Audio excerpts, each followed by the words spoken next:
Mainit na balita mga kaboses ng masa, narito na nga ang mga nagbabagang balita ngayong araw. Isang mainit na isyu ang umuugong ngayon sa Malacanang. Ayon sa mga ulat, si Liza Smugs at President Kuting ng Norte Jr. ay nahaharap sa matinding kahihiyan matapos ibunyag ang umano'y mga kababalaghan sa loob ng palasyo. Sa isang eksklusibong ulat, isiniwalat ng isang mapagkakatiwalaang source ang di umano'y mga anomalya at irregularidad na kinakasangkutan ni Liza Smugs at President Kuting ng Norte Jr. Ayon sa source na ito, ilang mga patakaran at proyekto ang pinaghihinalaang ginamitan ng impluwensya at kapangyarihan para sa personal na interes lamang. Ang mga revelasyon na ito ay nagdulot ng pagkakagulat at galit mula sa publiko na ngayon ay nananawagan ng masusing investigasyon. Dahil sa mga kontrobersiyang ito, inaasahang magsasagawa ng agarang aksyon si Vice President Sara Duterte ayon sa mga insider. Handa na siyang mag-take over bilang pansamantalang leader ng bansa habang iniimbestigahan ang mga aligasyon laban kina Liza Smugs at President Kuting ng Norte Jr. Patuloy nating babantayan ang mga susunod na kaganapan ukol sa isyong ito. At heto nga ang balitang ating pagkakatutukan. Ngunit bago ang lahat ay manatiling mag-subscribe at i-click ang notification bell para sa patuloy na pagtutok sa mga sulyap ng mga bagong balita dito sa Boses ng Masa.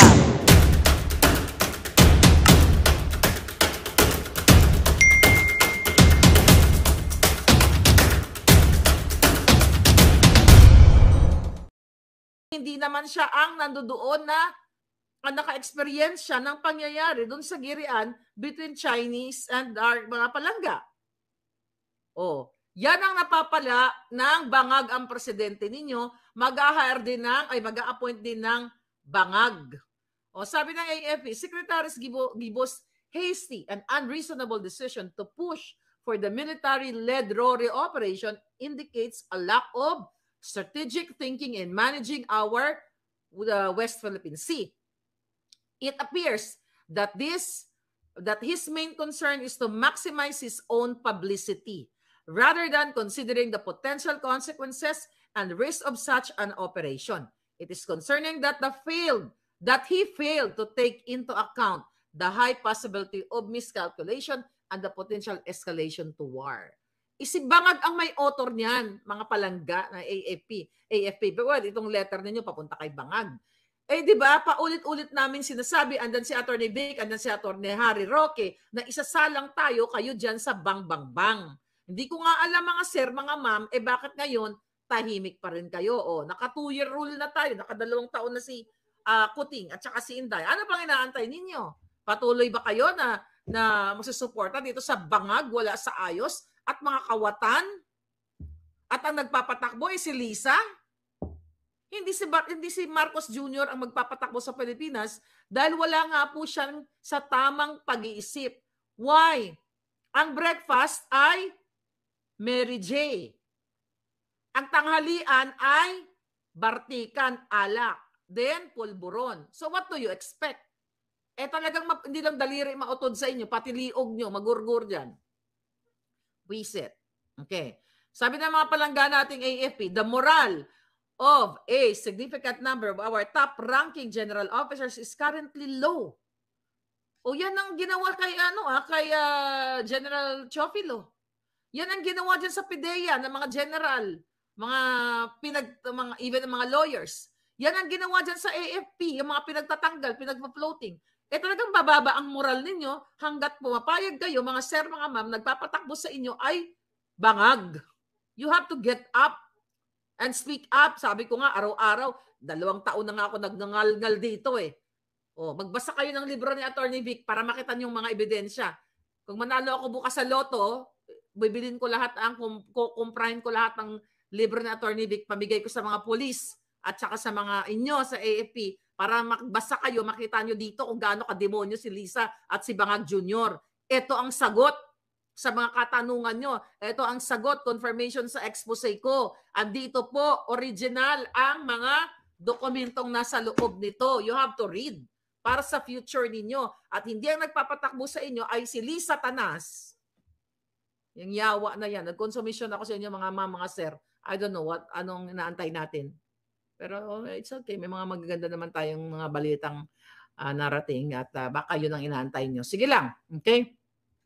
Sabi ninyo, AFP, this can be attributed, sulat nila to kay Kuting eh. This can be attributed to the fact that meritocracy and qualifications were not given priority when appointing AFP unified commanders. Instead, selections were made solely based on his personal choices. Saan pa magmamana yan? Diba? Ang i-appoint niya dyan na mga commanders, yung mga bangag katulad niya. It's the same thing, sir, mga ma'am, sa pag-appoint ni Bangag, ni Lisa, sa Bureau of Customs. Kila Rubio, kila Raval, kila Filimon, at kay si Michael Mao, kasama yan, na pagnanakaw ang ginagawa. Hindi coming doon sa kanilang eksperyensya o anong merit, bakit kailangan sila ay ilagay dyan. Di ba? Anong kwalifikasyon nila?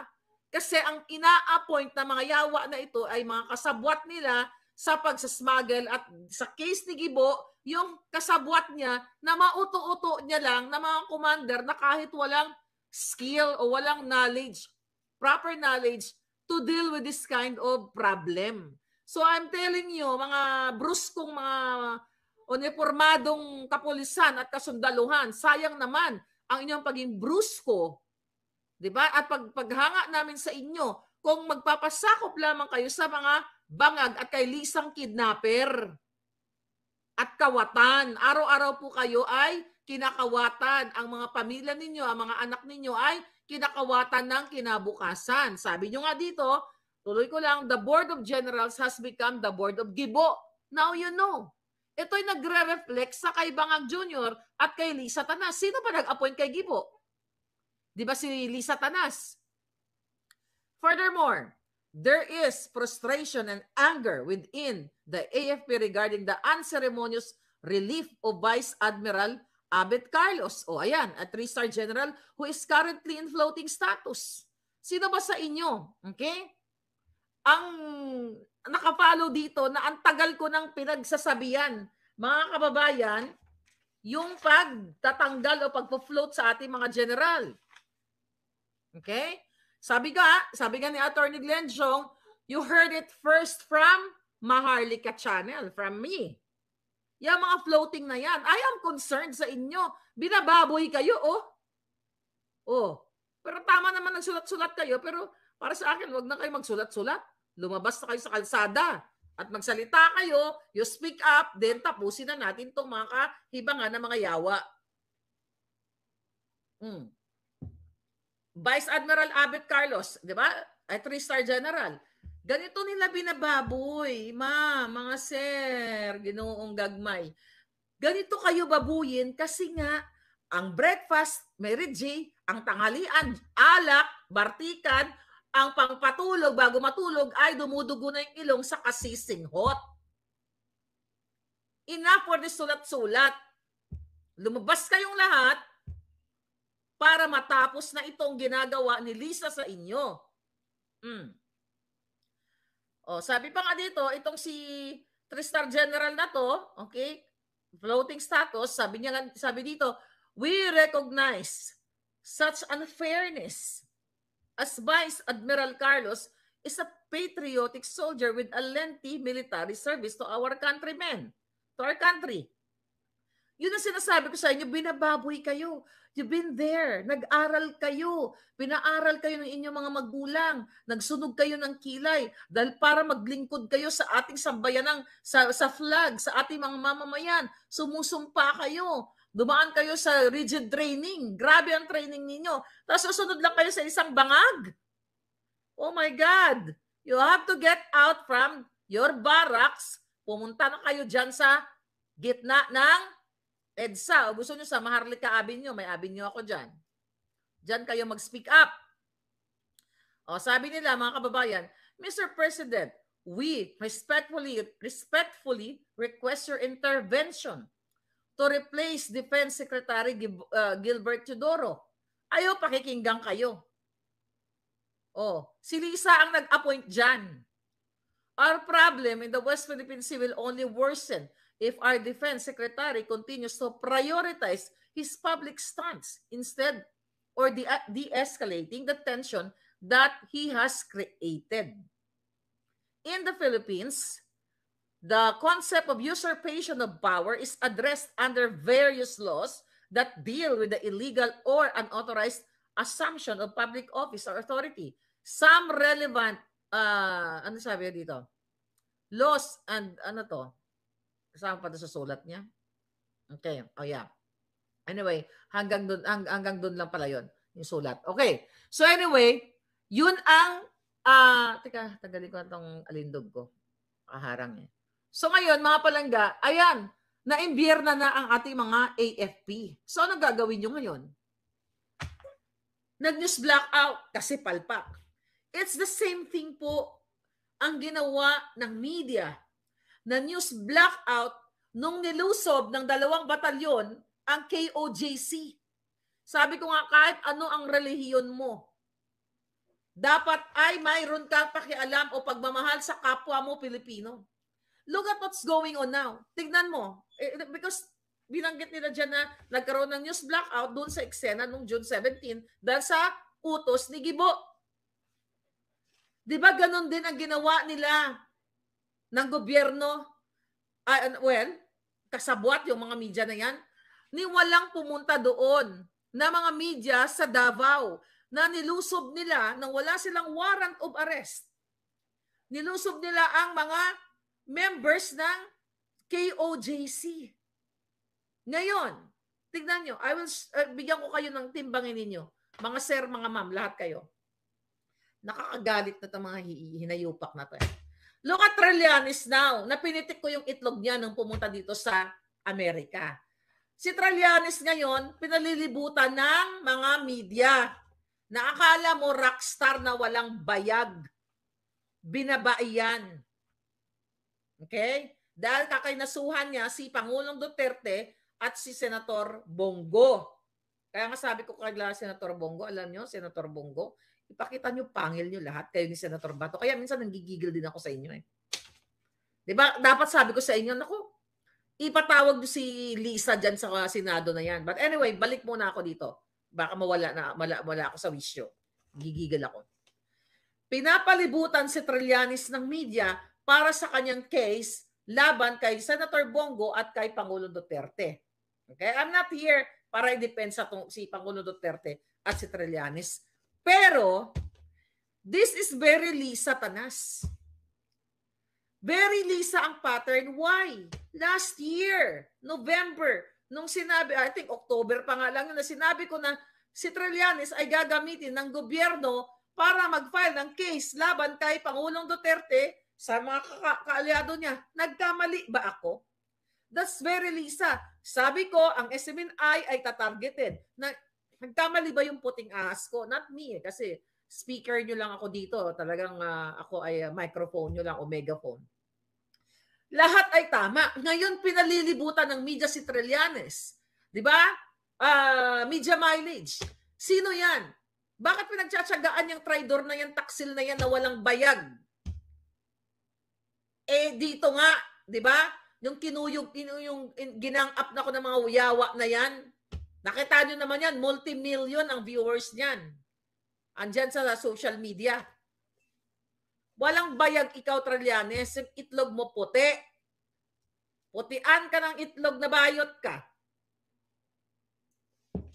Why? Kumukuha siya ng media attention kasi tatakbo yung yawa na akala mo nanalo. Pero, ang kinukumpara ko sa inyo, mga kababayan, kayo mga AFP, kasi we talk about you at mga kapulisan, nakita nyo po, nilusob yung mga bata, mga kababaihan na miyembro ng KOJC, even hindi po kayo miyembro ng KOJC. Tama ba na without warrant of arrest, 2 battalions ng SAP, okay, ang pinalusob doon, tapos walang media coverage. Pero itong kabalbalan ni Trillanes, laban kay Pangulong Duterte, ang mga media hindi magkamayaw, ang mga yawa, ang mga bahugbilat, kainis. Ang maputing itlog, yes. Hindi kayo magkamayaw sa isang traidor, taksil na si Trillanes. Andito yan sa LA, nung pumunta yan dito, you know that already. 'Di ba? Yung yung kanya mga assistant, mga patpatin, mga Pilipino dito, gusto kong isang tumba ko lang yun eh. 'Di ba? Yung mga matatangkad na payat na mga lalaki, kaya kong patumbahin yung tatlo dun eh. Alam mo yun? Kaya kong patumbahin yan, hindi nyo alam, 'di ba? Wonder Woman kaya to. But anyway, nakakarima rin talaga, sabi ni Tamba Monyo TV. Si Karina, natawa si Karina, si Barkadahan. Yun nga, mga kababayan, walang coverage doon sa Milas. Ngayon si Trillanes nag-epal-epal. O sino may ano niyan? May kaninong pattern niyan? That's very Lisa Tanas. Ayan si Lisa na yan, di ba imagine mo, yung inayupak na yan, well, budol talaga tayo. You know? I exerted all my ng galit ko sa mga yan. Pero sayang alindog ko ngayon. I feel so pretty today with a dramatization. But anyway, ano yun? Si Kuting ay, may nakita ako kanina. Si Kuting ay nakasuot ng Coca-Cola na t-shirt. Yung ba yung nabasa ko? Oo, kasi favorite niya yung Coke eh. Yung may aso siya. Drama-drama yung hayop na yan. But ganun pa man, mga kababayan, so nakikita ninyo ang unfair treatment. Or, well, it's not unfair treatment. Yung pagiging bayaran ng mga media. Pero pinagtsatsagaan ng isang laos na Trillanes na wala namang ano bang ginawa niyan? Magnakaw daw ng kubyertos doon sa hotel. Totoo ba nagnakaw siya ng kubyertos doon sa Oakwood? Totoo ba yun na nagnakaw siya ng mga tinidor? Di ba? Kung totoo man yun, okay, kasi lagi ko nababasa yan noon pa. Kung totoo man na nagnakaw si Trillanes ng mga kubyertos doon, kung kubyertos nga, mga palangga, gingkawat, how much more ang pera sa Senado nung siya ay senador? Di ba? Patumbahin ko. Magtanong ko anong patumbahin ko yung mga patpatin. Pitikin ko lang ang itlog nila. Parang pagtuwa-tuwad sa pagpitik ko sa itlog ni Kuting, patutumbahin ko yan si Kuting. Kung mayroong kingmaker, si Attorney Vic, tayo ay bangag breaker. I-break natin yan. I'm telling you. Yeah, totoo ba yon na nagnakaw siya ng kubyertos? Sabi ni Chinito, maybe, wala na yun, tapos na yun. Okay. Naalala nyo yun? O, wala na yun. Pero tignan mo yung inayupak na yan. Ayan. Oo, binolja ko yan si Tonji. Naalala nyo yun? O, tignan mo. Tay Marcos, nasaan na yung mga bangag na yan? Nasaan na sila? Nasaan na si Lenny? Nasaan na si Kiko? Kasi, nagkaisa na ang Pulahan at Dilawan. Kaya you have to get up and speak up. Pero, tignan natin, baka nandito na, baka pwede nang i-play. Bibitinin ko muna kayo. Okay, tignan natin. Baka nandito na eh. Ooh. Shout out kay Agent Morales. Oy, Agent, wala kang vlog. Oo, mag-vlog ka na. Inaabangan kita. Okay.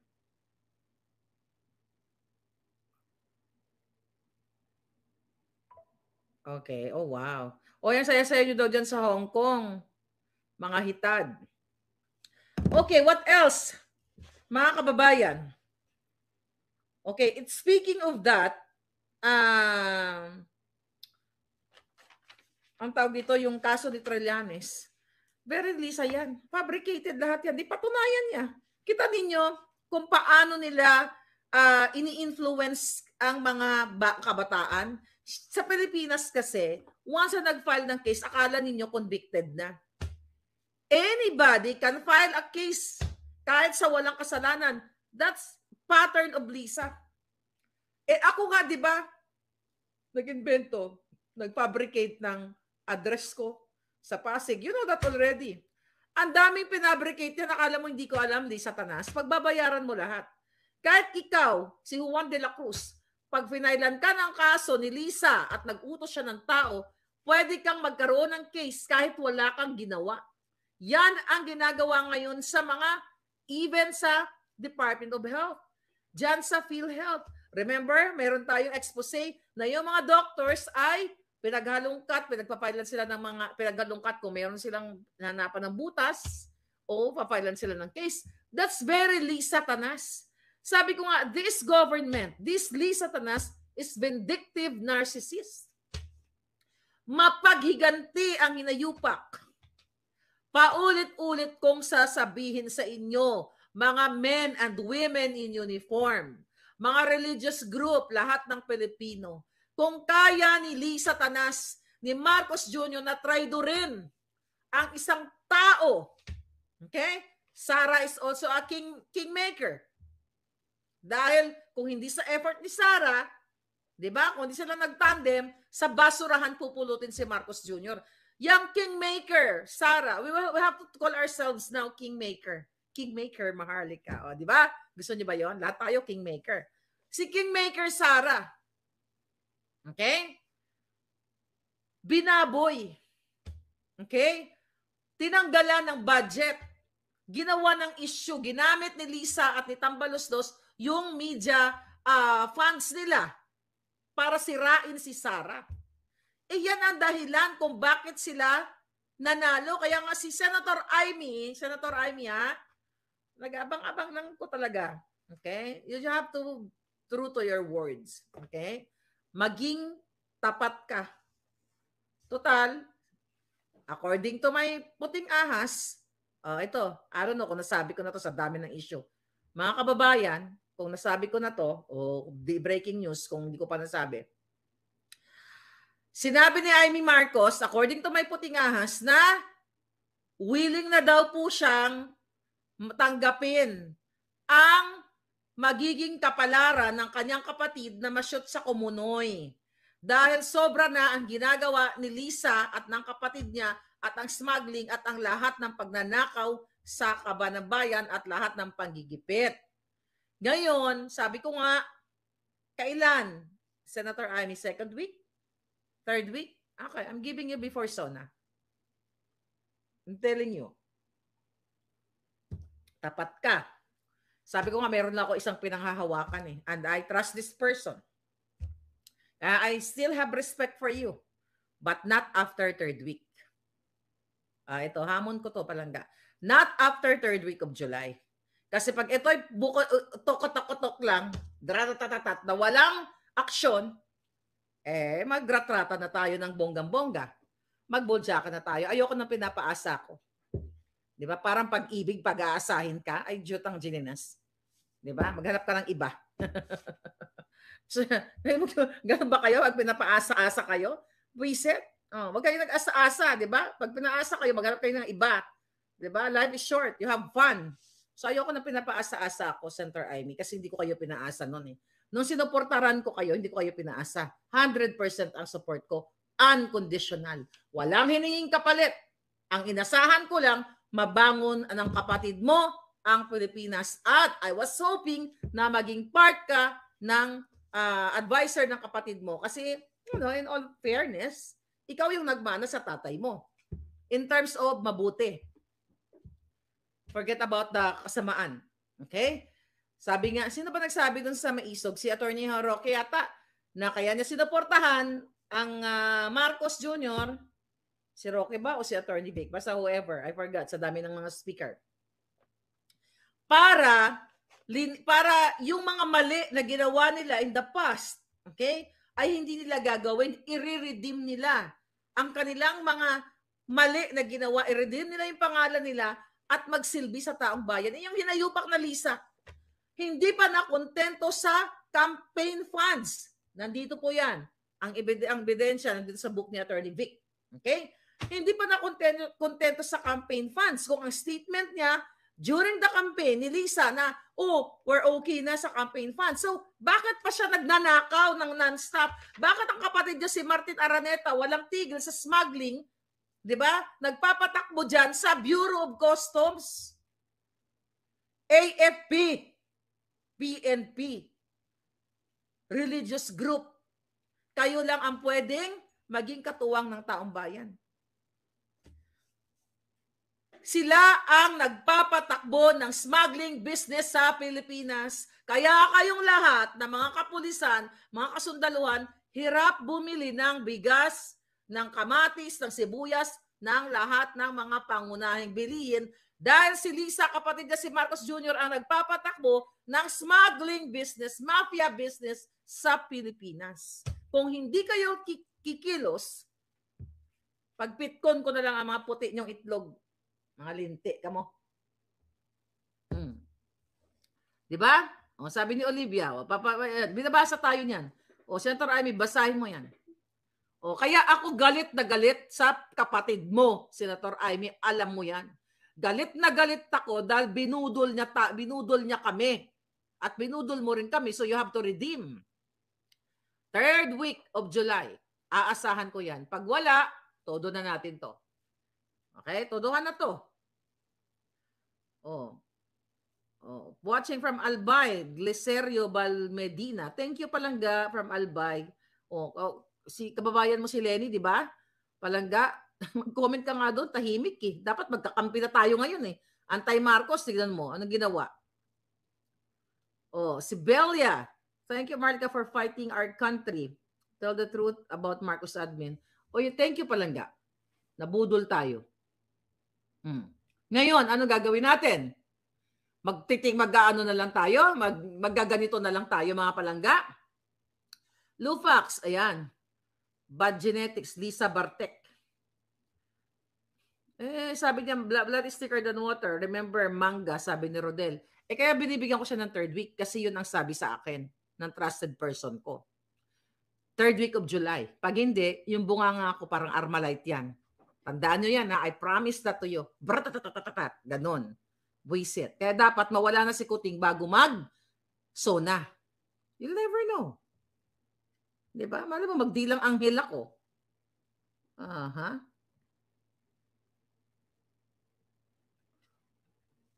Sabi ni Ariel, Madam, release the pulburon video of Apo Lakay in the 3rd week of July. You'll never know, Palangga. You'll never know. Okay? Ulitin ko ulit. Doon sa mga nakafollow sa akin, di ba I told you? Hindi ako ang magdedesisyon. Kailangan tayo mag-consult sa strategic department. Di ba? Meron tayong mga ano yan, may mga shared, what do you call it? Shared insights. When and where. Okay, sige. Pag may go signal na, eto gagawin natin, uunahan na natin. Pag dumating yung moment na yan, teka, bago ko ito sagutin. Saan po pwede bumili ng book ni Attorney Vic, sabi ni Raquel. Okay, Raquel, mag-email ka sa akin sa maharlikanetwork@protonmail.com. Ayan, naka-flash. Lagay mo ang iyong name, location or shipping address, and iyong phone number at sasagutin kita as soon as possible. Alright? So mga kababayan, balik tayo sa mga eksena. Anong gusto niya? Pag meron ng go signal doon sa video showing, eto gagawin natin. Okay? Pag may go signal na, mag-premiere night tayo. Tawagin nyo lahat ng barangay ninyo. Kunyari, sa isang barangay, lahat wala namang cellphone. Kunyari sa mga bundok, punta kayo, nod tayo kay Marlica. May showing, ganon ha? Premiere night yun, mag-premiere tayo pag may signal na. But, sabi ko nga, hindi po ako ang deciding officer. I'm not the deciding officer. Taga nga bells lang ako. Alright? Masyadong projector daw, yan. Mag-projector kayo. Sa Dubai, nako, dami nag-inquire. Mag-message ka lang Palangga kasi tignan ko sino supplier sa Dubai. Not supplier, distributor. Okay, mag-email ka lang doon sa email ko kanina. Ayan, baka hindi mo nakita ang alindog ko. Di ilagay ko uli. Okay, ilagay ko dyan. So yan, ang mga chika boom boom. So anong gusto niyo ba? Mag-comment na kayo anong gusto niyo gawin sa buhay. Sayang naman yung yung tapang niyo. Si George, yes. Dito sa Manila, makabili. Ayan nyo, magpo-post ako mamaya sa YouTube ko, tsaka sa community, tsaka sa Facebook. Ito. Sabi ni Vega Warp, Madam Marlica, doon na lang ipalabas sa video sa higanting billboard ng Mercury Drug sa Quiapo. Actually, I'm thinking, ayan, Palangga Maharlika, there are lots of higher positions in some of the religious group who are anti-Duterte, very critical. May mga ganun talaga Palangga, hindi naman nawawala yun eh. Lahat naman, kahit ako may kritiko ako, di ba? Okay, ito ang plano ko. I'm thinking, nung may nakausap ko na basta yun, yung kausap ko si Palangga. I'm thinking, mag-hire ako tawag dito, ng billboard sa New York. Pero baka bawal kasi yun yung singhot. Meron sila sinusunod na baka bawal yung singhot, no? Magtanong kayo yan sa New York. Baka pwede tayo bumili ng dyan, ng slot. Diyan tayo mag-premiere. Pwede ba yon? We'll see. Naisip ko lang. O thanks Palanggang Hitad. Magpa-order ako sa anak ni Bossing, sabi ni Rain24. O, yan yung email ko, Palangga. Mag-email kayo pangalan, location, and phone number para mabilis ang ating transaction. From Sydney, si Amy Hosson. How are you, Palanggingging? Ano bang gusto niyo mangyari sa Pilipinas? Sige nga. Baka undersea. Okay. Si Remy? Sa Korea? O mag-message lang kayo. Naku, dami nakakatuwa. Grabe na ang daming gusto talaga bumili ng book. O, magkano? $500 daw? Isang play ng ads.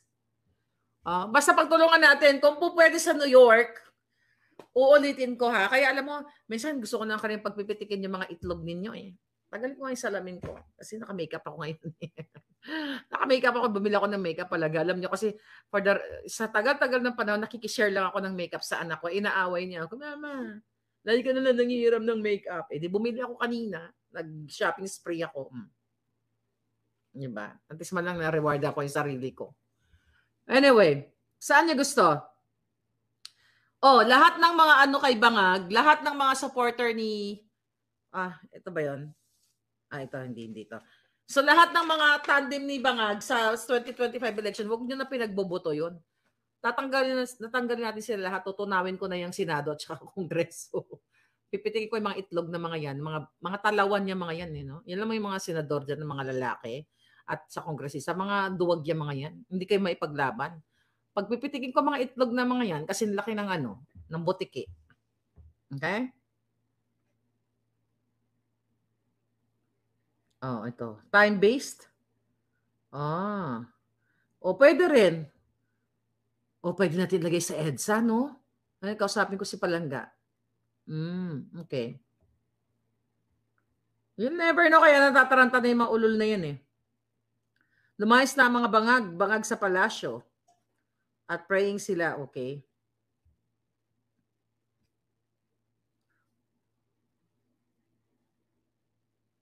Ano daw? Dahil may tao sila. Ano to? Ano sabi nito? Teka, troll ba to? Mawala na, hindi. Yung mga troll, gugurgurin ko lang kasi may satisfaction ako nararamdaman pag nagugurgur ko sila. Ang kala nyo kayo lang, mga pangit. Diba? Mga bayot. Gusto ko itong basahin kasi papuri. Roberto Pagute, thank you so much Palangga. Marlica, you're the living hero. Sana mag-people power na. I'm your avid viewer in San Jose, California. Gusto kong makabili ng book. Di ba? Message ka lang Palangga sa email. Name, shipping address, at phone number para mabilis ang transaction. Alam mo nyo, mga kababayan, siyang binapatos ko.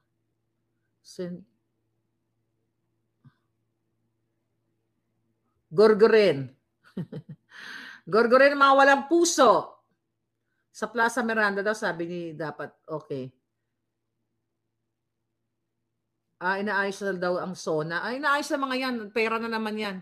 Malay mo, hindi na sila magka-SONA. You'll never know. Sabi ko, nasa desisyon ng kausap natin. Diba? Sana wala na silang SONA. Okay?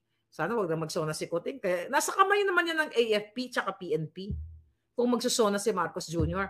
Kung ang mga brusko natin, mga kapulisan at makasundaluhan ay patuloy na gusto nila ang mamuno ay mga adictos benedictos, nasa mga kamay nila yun Palangga. Wala sa atin yun. Okay? Tayo ay mga backup dancer lang or supporting character lang tayo. Nasa kanila yun eh. They have all the power.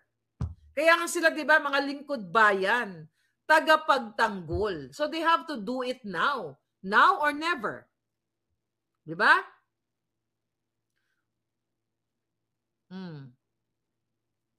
Ano yung 1 hour? Ano yung 1 hour palangga? 258 pa rin. Oh. Maganda yung makeup. Oo nga, bumili ako ng ganun-ganun. Yung parang, bumili ako ng, binili ko. Alam mo na ako si dampot-dampot lang. Isang ganun-ganun, $85. Pero mukhang magandang effect. Mukha akong royal. Royal True Orange. Para siya nag-glow. Diba? Yung beauty nga rag, talagang nag-glow ka. Diba? Lisa, Bartek.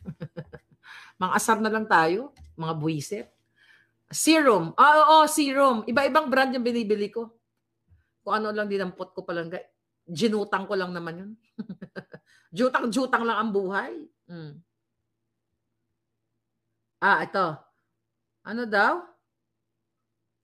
Oh, by the way, ulitin ko ulit, sa lahat ng mga taga Southern California, magkakaroon ako ng SONA. SONA ng bayan. Okay? Kung private ito sa mansion ko. Sa mansion ng may mansion. Kung gusto nyo pumunta, email nyo ako dyan. Kailangan dumaan kayo sa mga kamay ko kasi baka mamaya troll kayo o gugurgurin nyo ako. So, kailangan ko ng ID ninyo. Okay? Marlica Network at Proton Mail. So, you message me. I have a private event coming soon. So, message nyo ako dyan. If you want to come with me, we're gonna dance. At I have special guest. Kilala nyo siya. Baka madagdagan pa yung special guest natin. So, message nyo ako dyan. I'm serious, hindi ako nagbibiro. Okay, so far I have registered guests kasi registered guests, we have like 200 more or less. 200 guests. So ikaw na lang ang kulang palangga. Okay? So just email me sa mansion tayo. Anyway, mga kababayan, this is your fair lady Maharlika. I feel so good today. Thank you po sa mga nanonood ngayon, sa mga matataas na mababang klaseng trabaho ninyo. This is for your future. For 2 years po, nakakapagod din makikipaglaban. Kaya I'm trying my best na pipilitin ko pag nagbablog ako, maalindog para hindi ako galit na galit kasi gusto ko silang lunukin lahat. Alam niyo ba, sa loob ng bahay, sinasabi ko, putang ina, sabi ko na ganun, kung pwede ko lang lunukin yung mga hinayupak na yun para mawala na sila eh. I'm serious. Every day ng buhay ko, simula nung nabudol tayo, hindi na nakaalis sa sistema ng katawan ko ang gigil sa mga hinayupak na to na matanggal para magkaroon kayo ng malaya ang Pilipinas, ng maayos na Pilipinas. Hanggat nandiyan si Bangag, hanggang nandiyan si Lisa, nagmamayagpag, nangingidnap sa Turkey, nang smuggle ba, nagngawat, nagpapanalo sa loto, loan better. Alam mo, minsan sabi ko nga, wala pa talaga kayong mga tamang pag-iisip, yung mga AFP, PNP, nakikita ninyo? Yung loan better pa lang sa loto, mga sir, mga ma. Saan kayo pupulutin? Mahalin nyo naman yung Pilipinas. Kaluoy man. Kaluluoy ang inyong mga anak. So you have to act now. Or else, yung mga itlog nyo, pit ko na ko, ha? Pero sana, lumaban na kayo para sa bayan. Mag-voice out na kayo. Alright? So I'll see you again later. Magandang balita ang hatid namin sa inyo ngayong araw. Sa pagtatapos ng aming balitaan, nagbigay kami ng mga mahalagang impormasyon. Maraming salamat sa pagtutok at pagsuporta sa aming programa. Huwag kalimutang manatili sa mga susunod na araw para sa mga bagong balita at mga kwento na dapat nating abangan. Mula sa Boses ng Masa, magandang araw, Pilipinas!